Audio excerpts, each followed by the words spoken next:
13.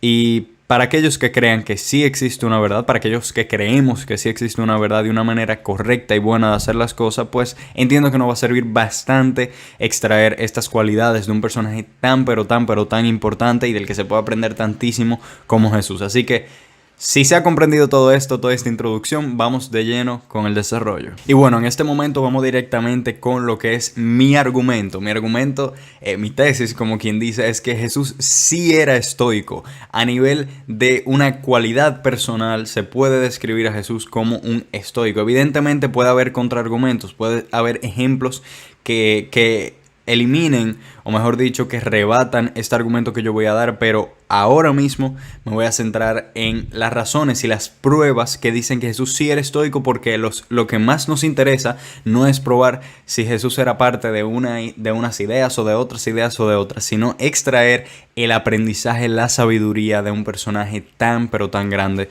en la historia. Entonces vamos directamente con la persistencia de Jesús al momento de enfrentar las tentaciones, y para eso voy a leer de Mateo 4 del 1 al 11. Voy a leer cada versículo para que se entiendan bien las palabras que se utilizan y específicamente lo que dice, y entonces a partir de entonces elaborar esa reseña. Y voy a intentar analizarlo de la mejor manera posible, obviamente desde mi punto de vista. Recuerden que yo no tengo verdad absoluta. Entonces, cito: Entonces Jesús, movido por el Espíritu, se retiró al desierto para ser tentado por el diablo. Hizo un ayuno de 40 días con sus noches y al final sintió hambre. Se acercó el tentador y le dijo: Si eres hijo de Dios, di que estas piedras se conviertan en pan. Él contestó: Está escrito, no solo de pan vive el hombre, sino de toda palabra que sale de la boca de Dios. Luego, el diablo se lo llevó a la ciudad santa, lo colocó en la parte más alta del templo y le dijo: Si eres hijo de Dios, tírate abajo, pues está escrito, ha dado órdenes a sus ángeles sobre ti, te llevarán en sus manos para que tu pie no tropiece en la piedra. Jesús respondió: También está escrito, no pondrás a prueba al Señor tu Dios. De nuevo se lo llevó el diablo a una montaña altísima y le mostró todos los reinos del mundo en su esplendor y le dijo: Todo esto te lo daré si te postras para adorarme. Entonces Jesús replicó: Aléjate, Satanás, que está escrito, al Señor tu Dios adorarás, a Él solo darás culto. De inmediato lo dejó el diablo y unos ángeles vinieron a servirle. Palabra del Señor, y cierro cita en este momento. ¡Wow! Hay muchísimos puntos que se pueden tocar. Recuerden que en todas las misas, a partir de una lectura se da una homilía completa. Y cada misa se da alrededor de una lectura. Bueno, son varias lecturas, pero de una lectura del Evangelio. Y hay demasiado punto que tocar. Pero recuerden que hoy yo me voy a centrar solamente en cómo esto prueba que Jesús era estoico, y sobre todo en este versículo, en esta primera prueba, la prueba A, la persistencia de Jesús y cómo enfrentar las tentaciones. Entonces vamos a ir desempolvando, desglosando la lectura que acabamos de hacer para que se pueda entender correctamente. Lo primero, el primer párrafo, y recuerdo que subí un video de esto, lo pueden ver en mi Instagram, @esvaluar, @svaloir. Un nombre raro, pero lo pueden buscar. En fin, el primer párrafo dice: Jesús, movido por el Espíritu, primer detalle, se retiró al desierto para ser tentado con el diablo. O sea, lo primero es por qué él va, la causa, y luego para qué él va, el objetivo. La causa es movido por el Espíritu, básicamente. Obviamente recuerden que todo el Evangelio la Biblia completa está cargada de simbolismo y hay muchísimas cosas que se pueden interpretar de diferentes maneras, así que yo no me voy a meter demasiado en los temas teológicos y nada de eso porque básicamente no lo sé. Estamos hablando de una causa y estamos hablando de un propósito. El propósito para ser tentado por el diablo. Sabemos que él va con un motivo divino, directo del Espíritu, y sobre todo para ser tentado por el diablo. Eso nos está diciendo que lo primero que nos dice es que el hecho de ser tentado no es algo que va contra lo divino. Fíjense qué importante. Aquí sí, recuerden que uno desglosando cualquier evangelio se puede meter de lleno en una teología profundísima, pero vamos a dejarlo ahí. como ese era su objetivo y era movido por el Espíritu, sí se puede decir que no es algo malo el hecho de ser tentado, sino la importancia es cómo nosotros reaccionamos a eso, a esa tentación, y cómo nosotros le hacemos frente. Ya desde ahí vamos con el estoicismo, porque Epicteto decía que el sufrimiento de nuestra vida no viene a causa de los hechos y de los acontecimientos que ocurren, sino de nuestro juicio sobre ellos, o sea, nuestra manera de pensarlas, nuestra manera de reaccionar ante esos hechos que ocurren. Entonces ya aquí de una vez en el primer párrafo vemos el estoicismo. Ustedes se van a dar cuenta que yo me emociono porque realmente lo que me motivó, lo que me impulsó a yo comenzar este proyecto a priori fue justamente darme cuenta de estas similitudes. Entonces ya comenzamos a ver el estoicismo desde ese primer párrafito, o sea, es impresionante. Pero vamos a continuar. Hace ayuno de 40 días... con sus noches, y al final sintió hambre. O sea, aquí estamos hablando ya de una vulnerabilidad natural. Y lo primero es aceptar la naturaleza. Eso es algo que un estoico siempre te va a decir. Aceptar la naturaleza. Eso no quiere decir dejar que las cosas fluyan y no hacer nada con tu vida. Un estoico no piensa así. Pero aceptarlas. Saber que las cosas que son como son y a partir de entonces tú actúas. Porque tú no tienes por qué cambiar la naturaleza, sino adaptarte a ella porque tú vienes de la naturaleza. ¿Eso hace sentido? Entonces, se acercó el tentador y ocurren las 3 tentaciones. Yo no me voy a acercar en cada una porque obviamente cada una viene con una profecía, digamos, atrás. Se mencionan muchas escrituras, pero lo tientan 3 veces con 3 cosas diferentes. Lo primero es, Jesús fue estoico al rechazar lo material. Eso es lo primero que es importante. Un estoico sabe que lo material es indiferente. Yo no necesito lo material, yo no necesito ser rico, millonario, súper poderoso para yo vivir. Yo tengo necesidades básicas y la riqueza entonces es preferible para yo poder vivir un poco más cómodo y así tener más espacio y tiempo para cultivar la virtud. Así piensa un estoico y estoy parafraseando de Séneca por si les interesa investigar. Lo primero que Jesús está rechazando las riquezas materiales. Luego en la primera tentación con la comida. Yo no puedo decir que es estoico rechazar la comida, pero lo que sí es muy estoico y es lo principal de todo esto, lo que sí se ve a simple vista, es la resistencia que tenía Jesús a ser tentado, porque él sabía que el hecho de ser tentado no es malo, pero yo dejarme tentar, sucumbir ante la tentación, ojo, ceder ante la tentación, sí es muy negativo, que sí es muy positivo, que sí es muy virtuoso, yo resistirme a la tentación. ¿Por qué?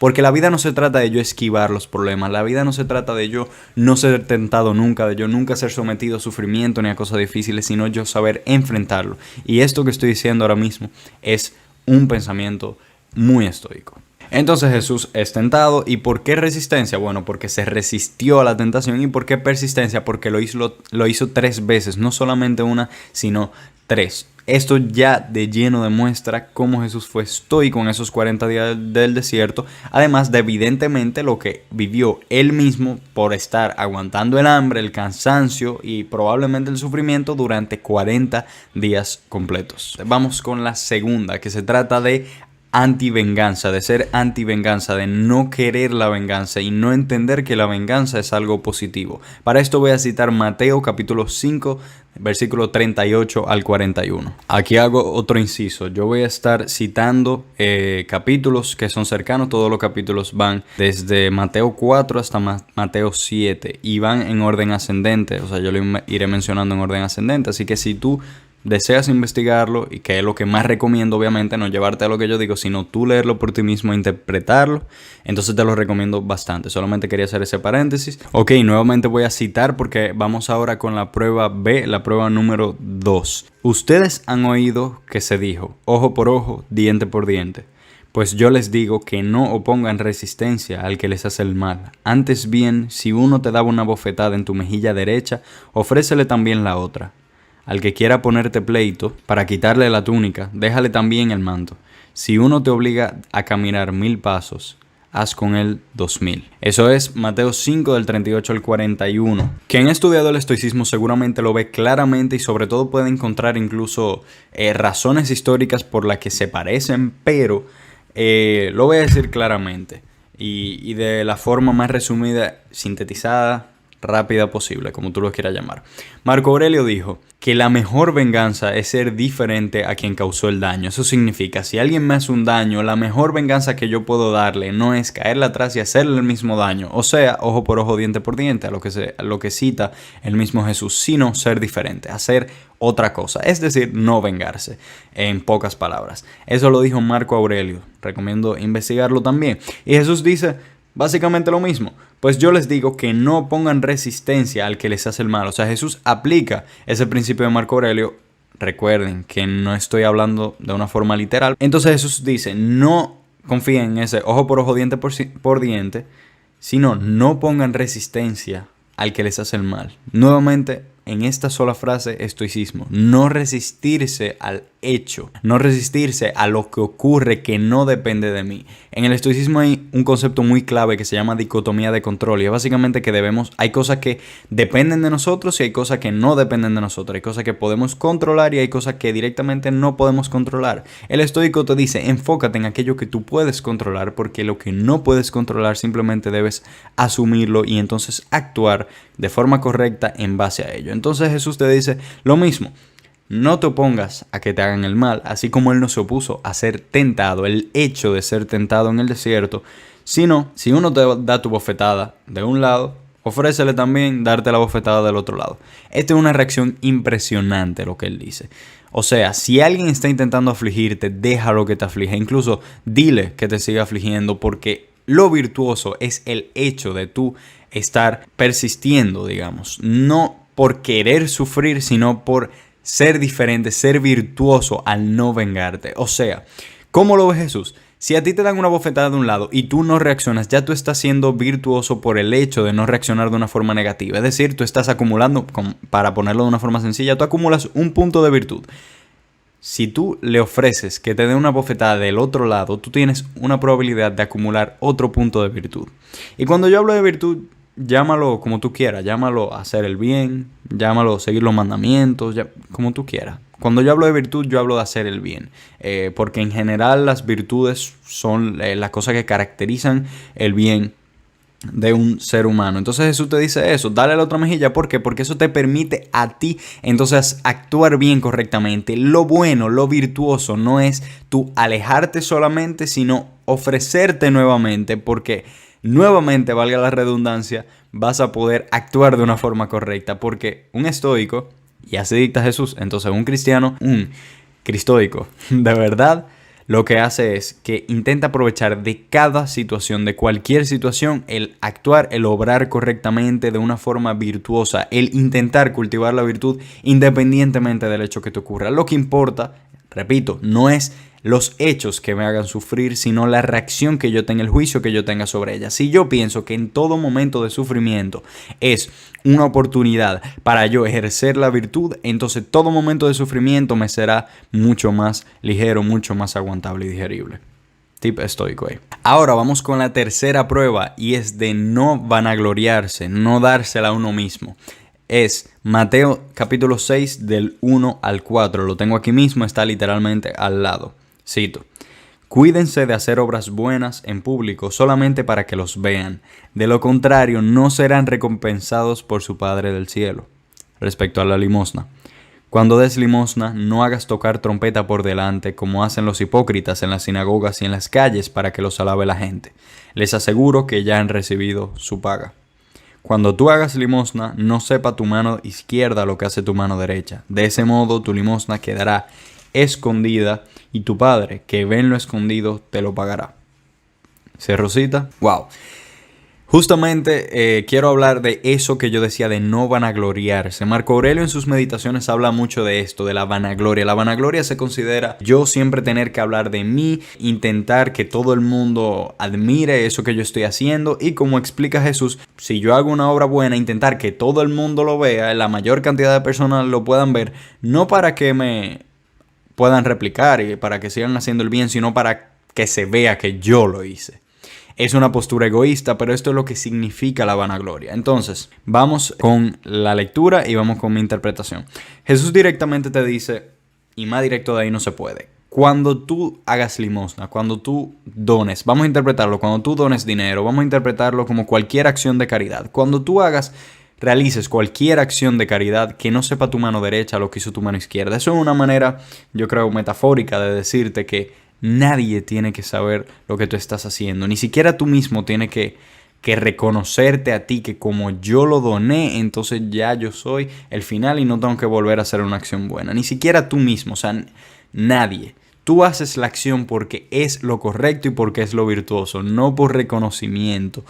Una persona estoica, una persona cristiana, un líder, una persona correcta, una persona íntegra, intenta no necesariamente ocultar todo lo bueno que uno hace, sino que todo aquello que yo done, yo me sienta satisfecho por el mero hecho de haber hecho lo correcto. No porque alguien me lo reconozca, no porque alguien me dé un premio por eso. Y bueno, aquí doy un ejemplo personal. Yo mismo, a mí me falta muchísima acción, muchísimo servicio. Es algo que yo tengo que practicar y lo tengo que admitir con humildad. Pero las veces que he hecho donaciones yo procuro ir solo. La mayoría de veces, claro, hay muchas acciones que yo he hecho en grupo y cosas así porque requieren trabajo en equipo, pero la mayoría de veces que yo dono algo personal o quiero hacer algún tipo de regalo, yo intento procurar ir solo y no publicarlo. Y fíjense que yo publico mucho contenido en redes sociales, sobre todo cosas personales, pero para intentar que la otra persona se motiven con eso, para que las otras personas puedan, no sé, llevarse algo positivo. Eso sí lo hago, pero cuando se trata de una donación, sí me parece muy positivo hoy en día que se promueva, que la gente colabore, que la gente done, que se hable de fundaciones, que la gente pueda trabajar para ello. Pero muy importante es, por ejemplo, no hacer lo que hacen muchos influencers de grabo un video ayudando a una persona para que me den 1 millón de visitas y así yo me gane el dinero para atrás. Eso es vanagloriarse y eso es justamente lo que Jesús nos dice que no hagamos y un estoico también nos dice que no hagamos. Aquí una prueba nuevamente del estoicismo de Jesús. Ahora vamos con un versículo muy importante que a mí me encanta y este es el de la puerta estrecha. Estamos hablando de Mateo capítulo 7 del 13 al 14. Voy aquí a pasar la página porque está aquí mismo cerquita. 13 al 14. Dice así, cito: La puerta estrecha. Entren por la puerta estrecha, porque es ancha la puerta y espacioso el camino que lleva a la perdición, y son muchos los que entran por ella. Qué estrecha es la puerta, qué angosto el camino que lleva a la vida, y son pocos los que lo encuentran. Palabra del Señor, cierro cita. ¡Wow! Este versículo, justamente ese párrafo, a mí me parece de los más importantes, es lo que yo intento hacerle caso. Señores, hay que sacrificarse en la vida. Es de las cosas que menos le gusta a la gente que uno le diga hoy en día, pero una persona como yo, que me dicen viejo, que ciertamente tengo mentalidad antigua, te va a decir totalmente lo contrario. Y miren, yo no sé mucho, yo soy un enorme ignorante, pero de la historia que yo he podido estudiar de miles de años atrás, en comparación a cómo está la sociedad hoy en día, hay muchísimas cosas que son similares, pero es muy importante saber que las grandes personas de la humanidad, los grandes personajes, no lograron cosas por estar vagueando. Y no lograron cosas por estar haciendo las estupideces que todos nosotros muchas veces hacemos hoy en día por la comodidad y por literalmente la cultura actual de vagancia y solamente hacer las cosas cuando me hacen sentir bien y cuando yo quiero. No por esfuerzo, no por sacrificio, sino porque me siento bien. Señores, esto es lo que lo contradice. Entren por la puerta estrecha. Cuando Jesús habla de entrar por la puerta estrecha, Él te dice sacrifícate, métete. También puede haber simbolismo aquí, ojo, pero es hacerse pequeño. Es uno intentar que dentro de la incomodidad uno encuentre el camino que lleva a la vida. Obviamente aquí ya estamos hablando de la vida eterna, de la vida definitiva, como se cree tradicionalmente, pero interpretémoslo en la vida, porque estamos hablando de estoicismo. Literalmente, lo que te habla un estoico es de dominarte a ti mismo. Un estoico te habla de sacrificarte. Un estoico te habla de muchas veces no.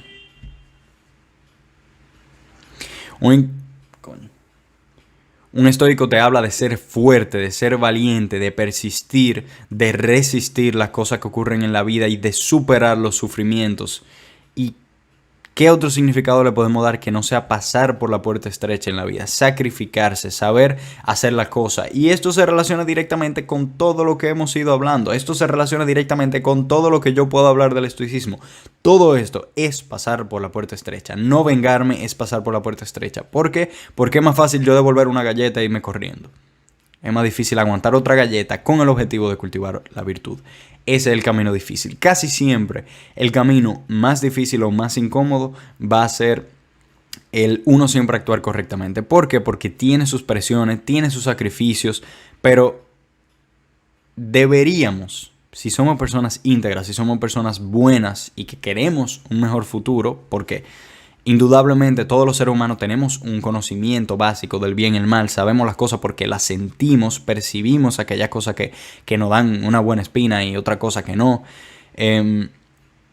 Pero independientemente del resultado que creamos que podemos tener, tenemos que intentar, señores, que en todo momento, toda cosa que yo viva, no sea simplemente para sacrificarme, porque obviamente uno tiene que saber disfrutar de los placeres de la vida, de las cosas pequeñas y de todo eso. No es que uno tiene que buscar sacrificarse y vivir al límite en todo momento, pero intentar que si hacer el bien es la opción más incómoda en el momento, yo pueda pararme firme, ser estoico, seguir el mandato de Jesús y decirte, yo voy a pasar por la puerta estrecha. ¿Por qué? Porque es lo correcto. Y si yo soy una persona buena, si yo soy una persona íntegra, yo me contento con saber que estoy haciendo lo correcto. No porque me convenga, no porque me va a dar el mayor beneficio, sino contentarse. Y para mí, este ha sido uno de los desafíos más grandes en mi vida, pero es además, es incluso de las cosas que más yo repito, porque yo me la quiero repetir a mí mismo y me gustaría que la gente también la comprenda. La mayor felicidad de una persona como individuo, independientemente de sus relaciones y todas las cosas que nosotros podamos hacer y cumplir en nuestra vida, como individuo, debe ser el saber y estar consciente que yo estoy actuando correctamente y estoy dando lo mejor de mí. Eso es lo que pienso y con esto cierro.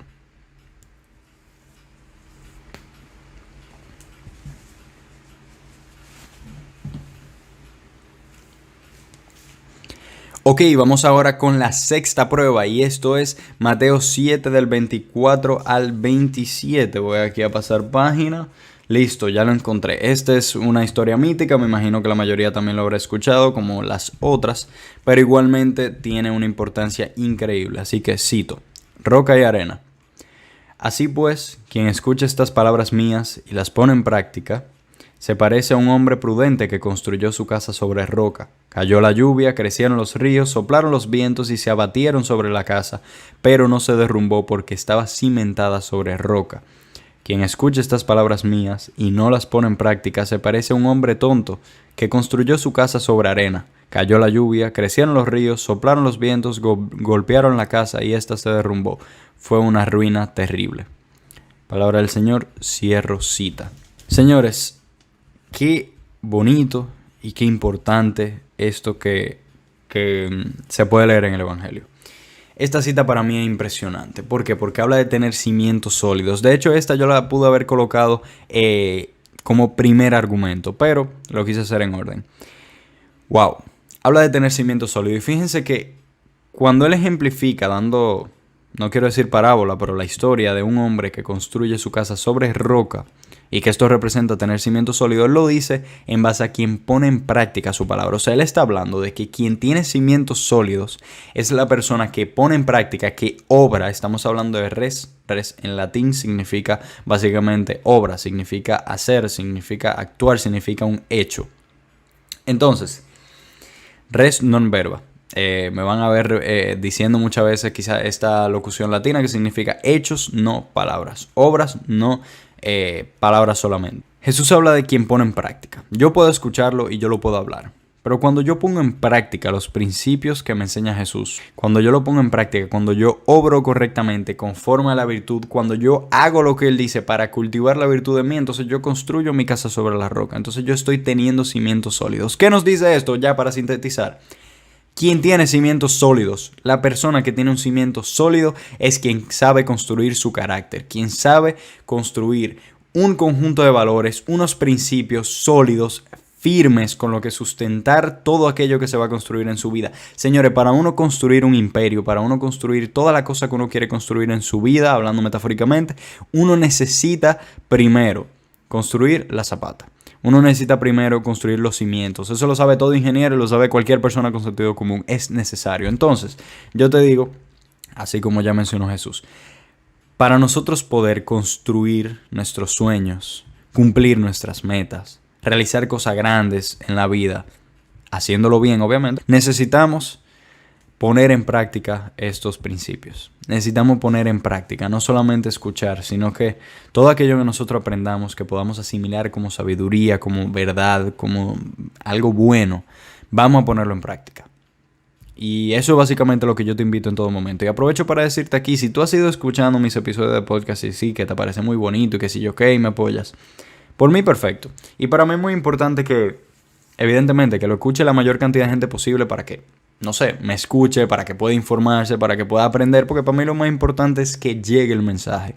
Y yo intento asegurarme de que llegue el mensaje que yo quiero. Pero al final de todo, una persona, según lo que dice Jesús, y así lo creo, una persona que ponga en práctica estos conceptos que yo explico en este podcast, vale mucho más que 1000 personas que lo escuchen y lo repitan día tras día.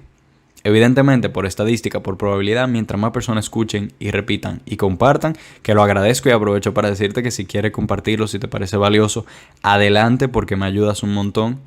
Por más que uno haga eso, lo más importante es que se actúe. Mientras más se comparta, más probabilidad hay de que se actúe. Entonces, por eso es que yo pido en todos los episodios que se comparta. Pero lo más importante es ponerlo en práctica. Y esto, señores, es estoicismo. ¿Por qué se relaciona con el estoicismo? Sencillamente porque un estoico te habla de 4 virtudes principales cardinales, así es que se llaman 4 virtudes cardinales, que son sabiduría, fortaleza, justicia y templanza. Cuando uno lo pone en práctica, ya uno se convierte en una persona más virtuosa. Obviamente, el uno cultivar la virtud es una tarea de toda la vida, no es algo que yo te puedo decir hoy, ya yo soy virtuoso, para nada. Pero cuando uno construye esas virtudes, uno está, por ende, construyendo cimientos sólidos. Cuando uno es un hombre virtuoso, uno se acerca a la excelencia. Cuando uno es un hombre virtuoso, uno se acerca a la ataraxia.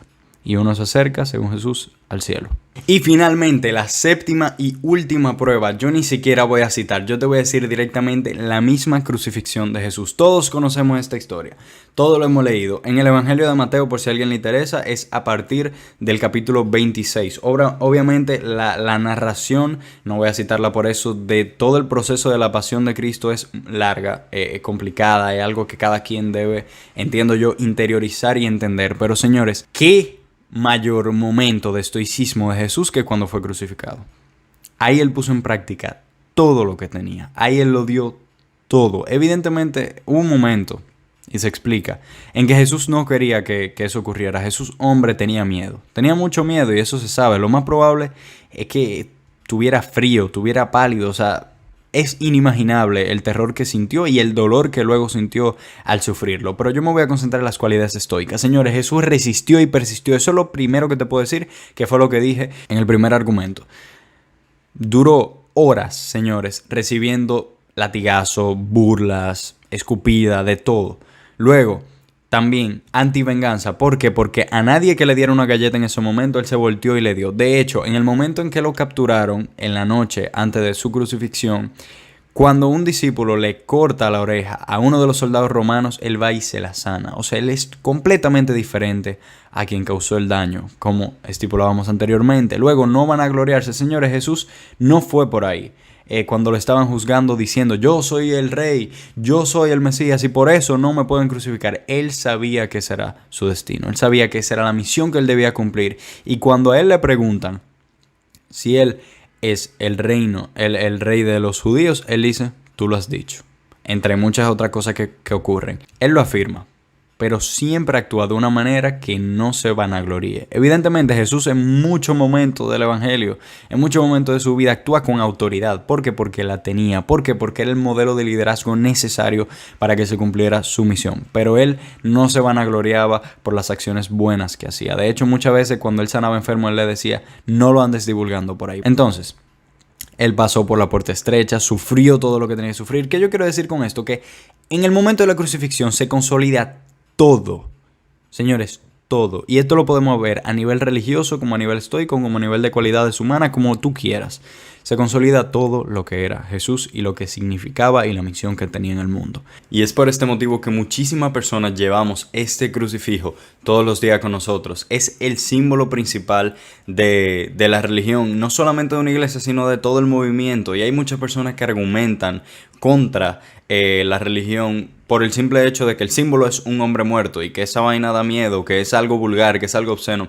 Pero tenemos que aprender a mirarlo desde otro punto de vista. En el momento en que uno entiende el significado tan pero tan poderoso, independientemente de la creencia, de lo que es esa cruz, es que uno comprende por qué uno lo lleva y por qué uno lo tiene tan presente. Señores, en el momento de la crucifixión, así como ya he mencionado, se consolidan todos los valores de Jesús, se lleva a término esa misión por la que vino Jesús al mundo que él mismo había predicho. También en la crucifixión terminan de cumplirse todas las profecías que más adelante los evangelistas van a destacar en sus textos. Señores, en la crucifixión se termina todo lo que tenía que terminar y luego obviamente con la resurrección se termina de dar sentido, se consolida todo, se afianza todo y por eso es que es tan importante. Para mí por lo menos la cruz representa todos los valores, esos cimientos de lo que yo quiero fundamentar en mi vida, la virtud, la excelencia, la fe evidentemente. Y ya el último punto que quiero tocar antes de concluir este episodio es amor fati. Amor fati es una expresión latina que quiere decir amor al destino, amor al porvenir, amor al futuro. Ya no sé si alguna persona lo habrán escuchado, pero ¿qué ejemplo mayor que el momento de crucifixión de Jesús de lo que es amor fati? Jesús pasó por todo ese sufrimiento, por todo ese dolor que nuevamente es casi indescriptible, porque tenía amor al porvenir, porque tenía fe en que él iba a resucitar y que su padre iba a cumplir la promesa. Ese es otro concepto que utilizaban muchísimo los estoicos, que hay que tener amor a lo que viene, amor al futuro. No solamente aceptar lo que viene, como yo había dicho anteriormente, aceptar la naturaleza, sino amarlo antes de que siquiera ocurra, amarlo. ¿Por qué? Porque si yo desde antes sé que lo que sea que viene puede ser para mi bien o puede ser para mi mal, pero lo amo, entonces todo eso que ocurra va a ser mucho más llevadero para mí. Recuerden que el estoicismo siempre busca que uno llegue a un punto alto en su vida, que uno busque la imperturbabilidad, que uno no se perturbe. Recuerden que se puede sufrir, se puede estar feliz, pero lo más importante para un estoico es no perturbarse. Y hay que entender bien la diferencia entre estos conceptos, pero eso es algo para otro episodio. Señores, 1.000.000 de gracias por atender. Espero que se haya entendido bien, que no me haya enredado demasiado y sobre todo que haya sido un contenido de valor para ti y para cualquier otra persona que pueda estar mirando esto. Entonces, te pido por favor que si te ha gustado este contenido, si tú entiendes que es de valor, déjamelo saber porque para mí es sumamente importante qué episodio sirve, qué episodio no sirve, no solamente en cuanto a números, sino en cuanto a que la gente le esté llegando el mensaje, que para mí eso es lo importante. Entonces, si te ha gustado, por favor, dale like, comenta qué te ha parecido, dame crítica, no solamente si te gustó, dame crítica, déjame saber qué te ha gustado, qué no te ha gustado, qué tú entiendes que está bien y qué no. Compártelo con demás personas para que se puedan informar también y que le llegue ese mensaje que te ha llegado a ti. Y nada, nos veremos en el siguiente episodio, si Dios quiere, esperando que se haya entendido, que te haya gustado y que te hayas llevado algo valioso, que es siempre mi intención. Hasta la próxima. Se escucha un sonido,